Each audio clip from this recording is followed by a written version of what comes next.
So today we will be going through all the various star types, from the tiniest category of brown dwarf stars, up to the monstrously huge Wolf-Rayet stars, and from the normal main sequence stars to some strictly hypothetical ones composed of dark matter, or types of particles we are not even sure exist. We will also be trying to simplify a lot of the concepts in astronomy that tend to get used a lot, but generally not well explained. Often the biggest problem people have mastering astronomy and astrophysics is the terminology itself, and a lot of that comes from terms that have antique origins or had to do with how we discovered them, not so much how they function. We will try to clear that away. So loosely, we will discuss the following topics in the following order. Number 1. The Harvard classification system. Number 2. The Yerkes classification system and lifetime. Number 3. Population, metallicity, and formation. Number 4. Abnormal stars. Number 5. Dead stars. Number 6. Hypothetical stars. Okay, there's a decent chance you have never heard of the Harvard classification system, but you have heard it used all the time. You have heard our own sun referred to as a G-type star or a G2 yellow star. That's the Harvard classification system. Some quick history is needed here. We have obviously known about the stars a long time, but we only knew them by how bright they were and what color they were. We didn't know how far away they were, for instance, and we did not learn that as soon as we invented telescopes. We cannot even see the nearest star, for instance, Proxima Centauri, with the naked eye, but we can see V762 Cas, which is over 16,000 light-years away, 4,000 times further off than Proxima. We can only see a few thousand stars with the naked eye, maybe double that if you've got great vision and great observing conditions, but there are a few billion stars closer to us than that most distant visible star, V762 Cas, so visibility does not particularly indicate proximity. Once we had telescopes though, we could obviously see a lot of stars, and we could also zoom in on one, by itself, and set up some instruments to measure the components of that light. How much red or yellow or infrared light was coming off it, for instance. We could also measure its total brightness, its total luminosity, across all wavelengths, even those invisible to our eyes, by use of a device called a boreometer. This gives us the term bolometric luminosity, and it differs from normal luminosity in that the former is all the light given off by a star across every wavelength. By and large, stars give off light in a spectrum of wavelengths based off their surface temperature, but it generally is not a smooth curve because of various substances floating around on top of them absorbing some of that light and re-emitting it at a different wavelength. That results in some very jagged spectra, especially for hydrogen, the main component of stars, which sucks up light and re-emits it at specific frequencies, 4 of which are in the visible range of light, and these were discovered by Johann Balmer in 1885. So suddenly, they could look at a star's spectra and see how much hydrogen it had. You can do the same for other elements and for frequencies outside the visible band, and also what they absorb, so you will often hear about absorption and emission lines. But for our purposes today, we don't care about that. That's just how we identify the stars and how the system originated. The original system assigned each star type a letter based on how much hydrogen could be seen in their spectra, with A having the most and B the second most, and so on, for 22 in total, A to V. This original system, sometimes called the Draper Catalog, just measured hydrogen, and was put together by Edward Pickering and his assistant Williamina Fleming, best known for her discovery of the Horsehead Nebula in 1888.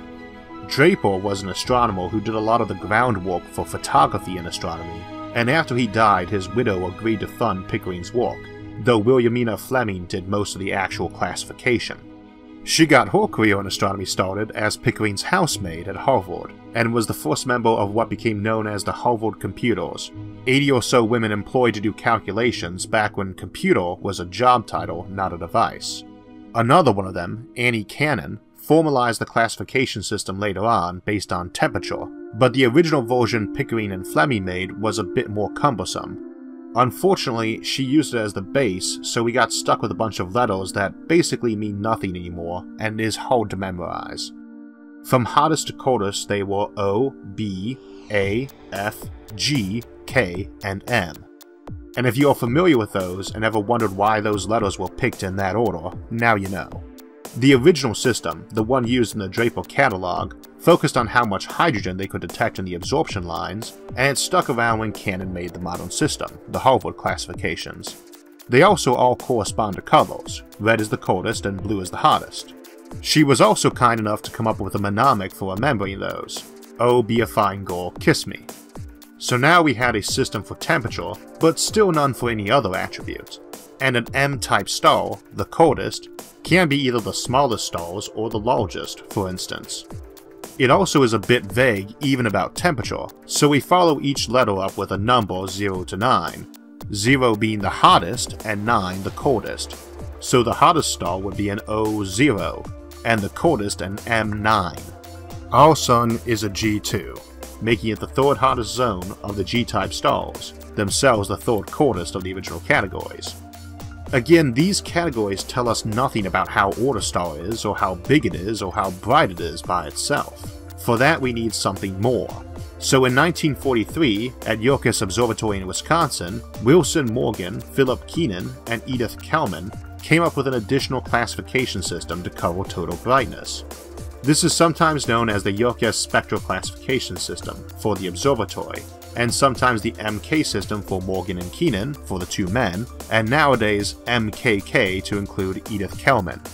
Like the Harvard scale, this one has been added to over the years, but originally they just had 5, 1 through 5, done in Roman numerals. And these just come after the Harvard scale of a letter, then a number, then a Roman numeral. So our Sun, for instance, is a G25, not a G2V. Most stars talked about all V's or 5s because most stars are 5s or V's. This indicates a main sequence star. 1, 2, 3, 4, and 5 are respectively 1. Supergiants, 2. Bright giants, 3.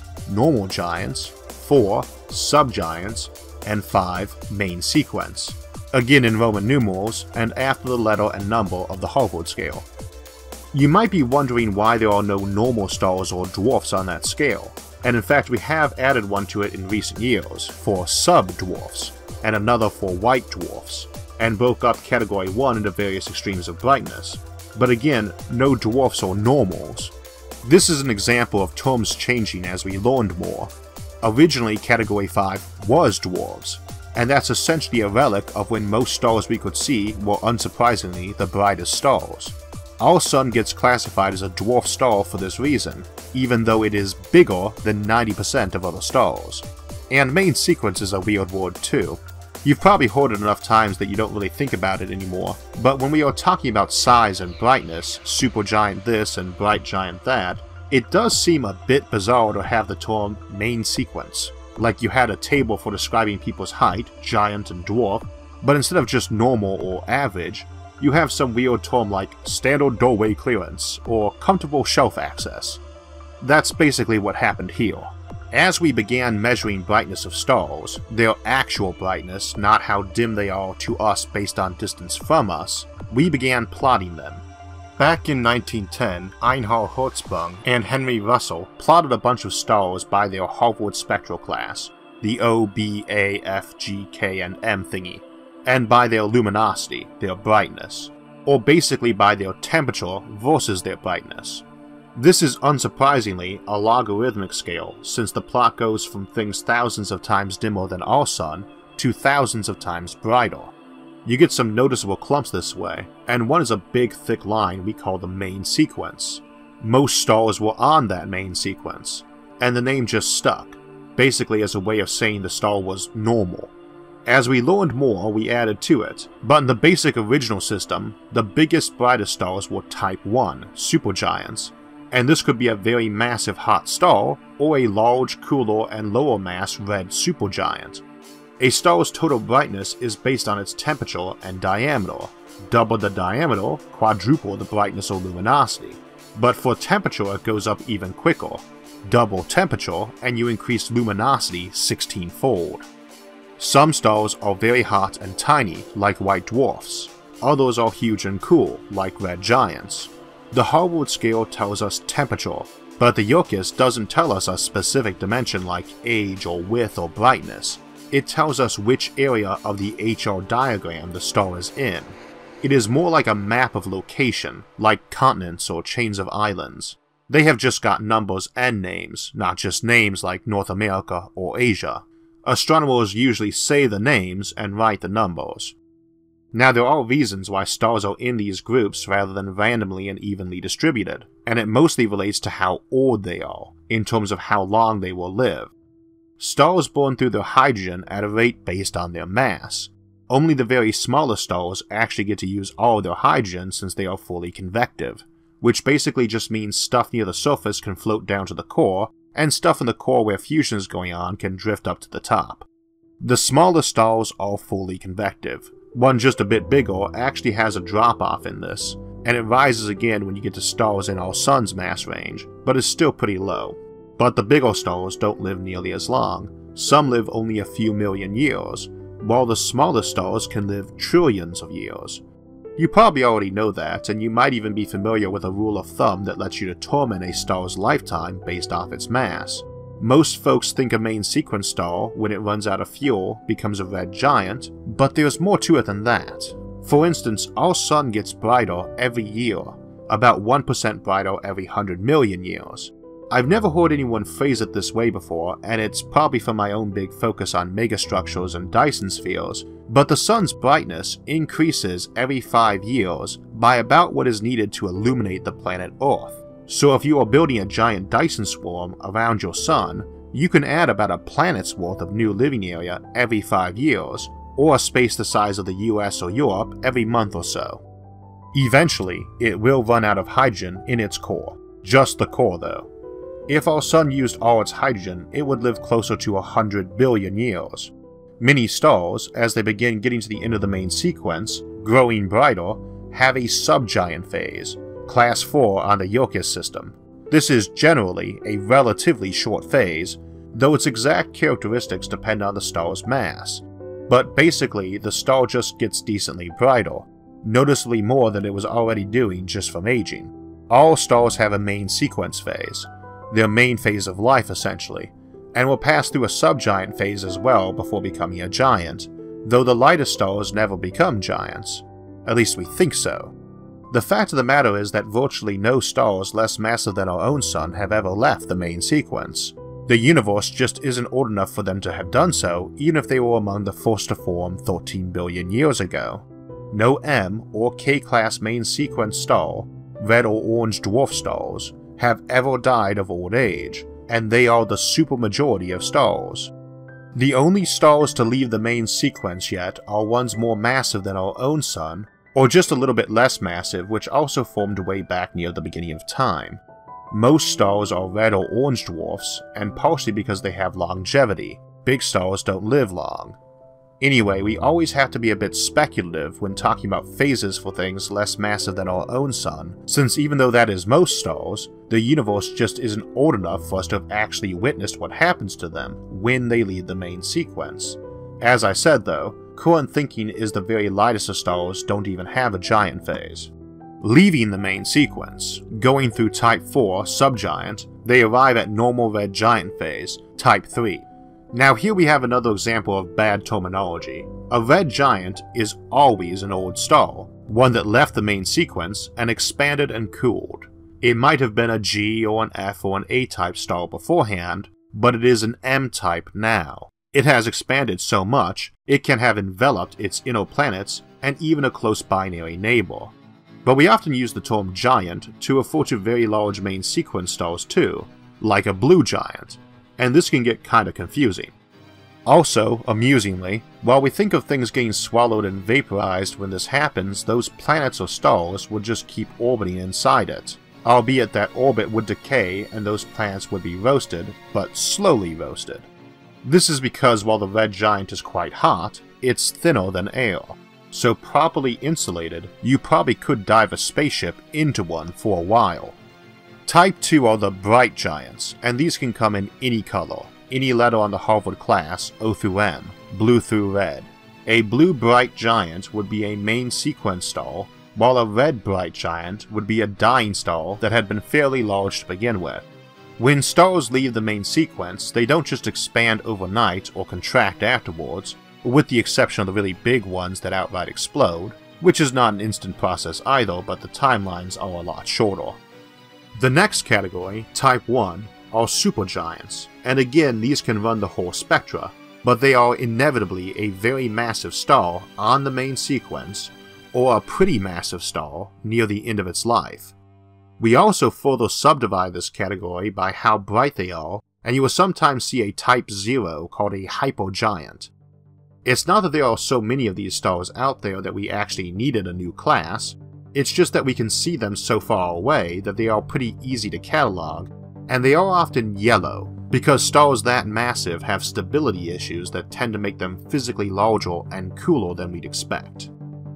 So it is not that color or temperature of a star doesn't tell you a lot about the star, it is just that unless you are an astronomer, you are almost always better off looking at stars using the Harvard plus Yerkes notation for the little v, the Roman numeral 5, and if you see that, you know it is a regular old hydrogen burner in the prime of its life, and the letter then tells you its mass based off the temperature or color.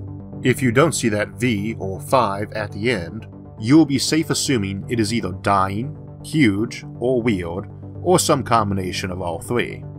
But we talked about dying, and we'll talk about it more in a bit. Let's talk about star formation for a bit. Stars tend to form out of nebulae, big dense pockets of gas that generally spawn a whole bunch of stars when something comes by and pushes on that gas, or otherwise sets off a wave of star formation. These stars won't all form exactly simultaneously, but on astronomical timelines they more or less do, and they generally will stay together, occasionally having one meander off or a migrant join for a while, or even permanently. These clusters and groups of stars tend to be about the same age, but not the same mass. Stars tend to form in clumps and be of the same age, and we often refer to these ages as populations, another weird bit of terminology. We have population 1 and 2 stars, and even added 3 in recent years, and this actually refers to their metal content, but it's called a population because the stars in a group tend to be of the same age, and so you would be looking at a big group, or population, of stars and trying to determine their age by how much metal they had in them. Metallicity in astronomy refers to any element besides hydrogen and helium in a star, not just things like iron or copper, but stuff like carbon and oxygen too. As you know, the heavier elements mostly come from stars that died making them and sprayed them out into the cosmos. So the oldest stars, ones that formed long ago, have a lot less of these metals in them, while the ones that formed more recently have a lot more. Population 1 stars, or metal-rich stars, are younger stars, and our Sun is one. Population 2 are metal-poor stars, meaning they are old. And population 3 is ultra-poor, and these are the very oldest stars, ones that formed near the beginning of things. Now, metal content doesn't just tell us about age. Higher metallicity stars are cooler than equal mass stars with lower metallicity, because it has also got those metals down in its hydrogen-burning core, interfering with fusion, which also makes them live longer, though as I said in the star lifting episode, if you want to extend a star's lifetime, you would just remove mass from it, even those metals, since they extend lifetime but their sheer presence still adds to the mass and gravity of that star to increase fusion, just not as much as hydrogen would, and it would only matter if the star was on the convective side. Okay, so we have our picture now of the main types of stars, so let's talk about some of the abnormal ones. On the smaller side we have type L, in this case because it is the letter right before M. These are hot brown dwarf stars, and they would give off a little bit of light. Brown dwarfs are not brown, but would look a dim orange-red or magenta. Next down are T-type, and I've never found out the origin of that one, but these are methane dwarfs. Not because they are made of all methane, but because they have some. You do not get a lot of molecules forming on the surfaces of stars from the heat, but T-type are quite cool, compared to other stars anyway. They are still warm enough to melt lead. The last new type, Y-class, are called ultra-cool brown dwarfs. They are not hot enough to melt lead, though still quite hot. I have no idea where the Y comes from either, but these are cool enough that some might even have water clouds in their atmospheres. Brown dwarf stars, the smallest stars and arguably not stars at all, can be anywhere between 13 and 80 Jupiter masses, or about 4,000 to 27,000 times more massive than Earth, or about 0.13% to 0.8% of the Sun's mass. In spite of this, almost all of them are about the same size as Jupiter. They just keep getting denser and denser as they get more massive, until they are massive enough for fusion. Once they get over 80 Jupiter masses, they become the dimmest of red dwarf stars, or M9s. Hypothetically, they can burn deuterium for a few million years, as it takes less effort to fuse, but there wouldn't be a lot of that. If you're in the star-making business, you could probably make rather small stars made only out of deuterium, but in nature it occurs as parts per million. We don't know just yet how common brown dwarf stars are. They definitely are not uncommon, but they could outnumber all other stars.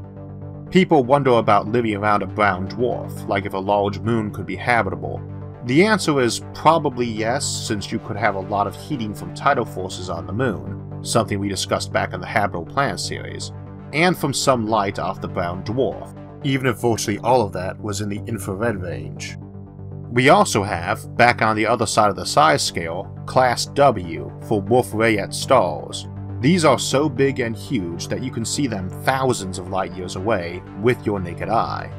We used to think no star could form above a certain mass, because we didn't observe any beyond a certain luminosity, known as the Eddington limit. But we noticed some of the brightest acted a bit weird.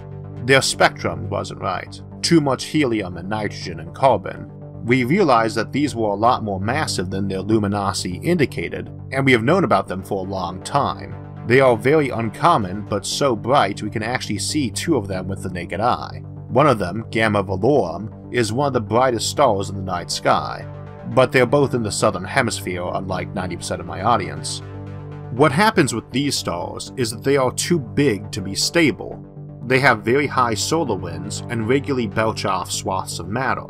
That's why they seem to have too much helium, carbon, and nitrogen. Their outer layers get flung off.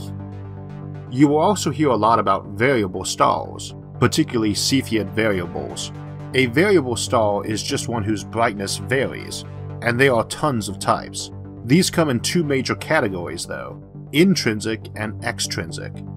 Extrinsic variable stars have something causing us to see its luminosity change. Intrinsically variable stars have something about the star actually altering its luminosity, which is true of every star, but we use the term for big changes, like the star swells in size then shrinks. There are dozens of classes of variables, but the Cepheid, named for the first we noticed with this, the star Delta Cephei, is historically significant. Cepheids expand and contract in a very regular way, and are big bright stars, so they were instrumental for two things. First, Edwin Hubble used them to show that distant nebulae were actually galaxies, something that was already proposed, but they settled the matter for good. And second, they were key to the original determination that the universe was expanding, again something Hubble found. There are too many of these to list right now, and most are important just for astronomy, so I'll bypass the others, but that is what variable stars are and why they are so important. Time to move on to dead stars. The three popularly known ones are white dwarfs, neutron stars, and black holes. But we have quite a few others, including some hypothetical ones like iron stars, so this will spill over into our final category. White dwarfs are the most common fate of a star. Anything less massive than 8 times our Sun's mass ends up as one, which means virtually all stars. Not only are stars bigger than that less common in the sky because they are short-lived, they also don't form as often as smaller ones. Also, as mentioned earlier, the only white dwarfs around are those from stars as massive as our own or bigger, so exact behavior of the ones that will come as less massive stars die in the future is still a bit speculative. In the future, we would probably have white dwarfs composed mostly of helium from stars that were not massive enough to fuse helium into carbon and oxygen and other elements. Your average white dwarf is about the size of Earth because it is a leftover stellar core of something that blew all its outer shell away when it went into the final helium burning modes. We wouldn't expect one actually composed of just helium to be quite the same. Now, when a red giant occurs, you basically get a crunch in the center as the core starts burning helium, or the inner shell burns hydrogen. When that is all done, that big thin cloud that makes up virtually all the volume and a fair chunk of the mass turns into a planetary nebula. The rest settles down as a dead but super dense and super hot planet-sized white dwarf that is slowly cooling. Eventually, it would become a red dwarf again, for instance, in terms of it being tiny and red, and eventually a black dwarf, one too cold to radiate light. The universe is not old enough for either of those to exist yet either. In the meantime, it is a super hot, super dense thing you wouldn't want to dump hydrogen on because it can cause a nova.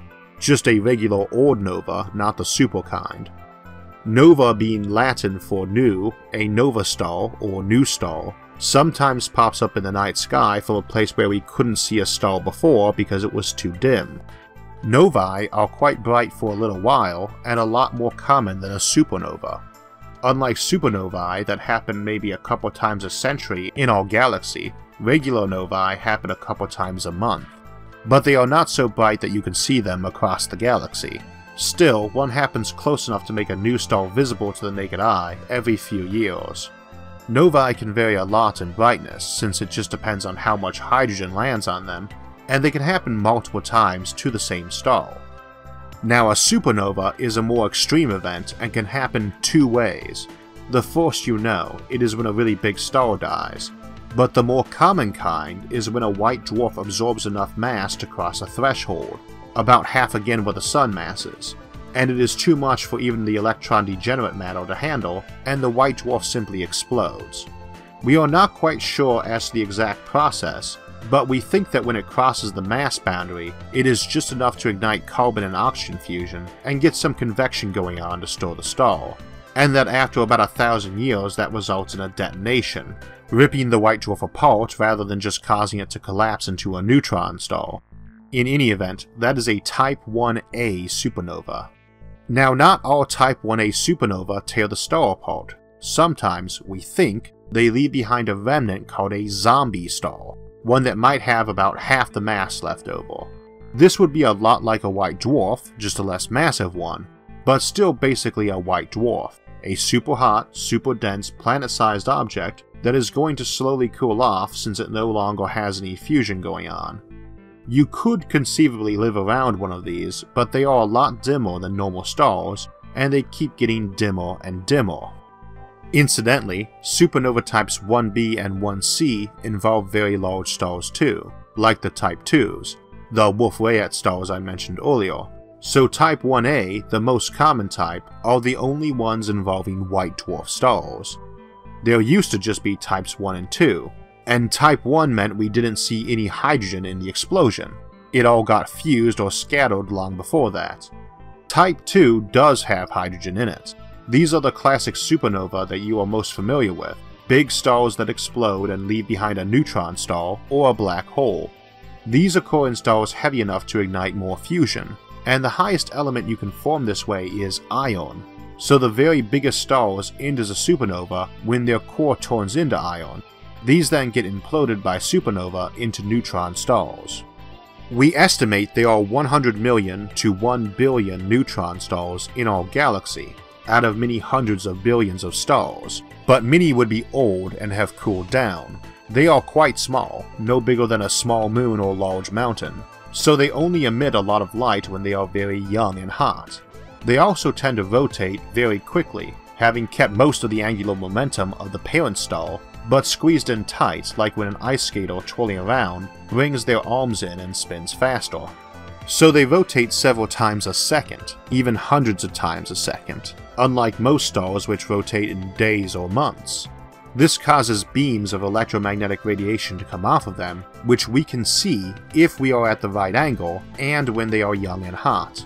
Those ones are called pulsars. We have found about 2,000 in our galaxy, and there are presumably at least 10 times as many that are just at the wrong angle for us to see. but a pulsar is just a young neutron star tilted at the right angle relative to us. Now, as you know, a black hole is hypothesized to be what you get when an even bigger star goes off. And we have talked about them a lot before in other videos, so we will skim it for now and slide into hypothetical stars because many of them are thought to be the intermediary stages between neutron stars and black holes. Neutron stars get their name because they are made of nothing but neutrons. White dwarfs are under so much gravity and pressure, without any fusion to push back, that you can't really have atoms anymore, just a sea of atomic nuclei and electrons, electron-degenerate matter. It is too crunched up for electrons to wrap around nuclei and space atoms out.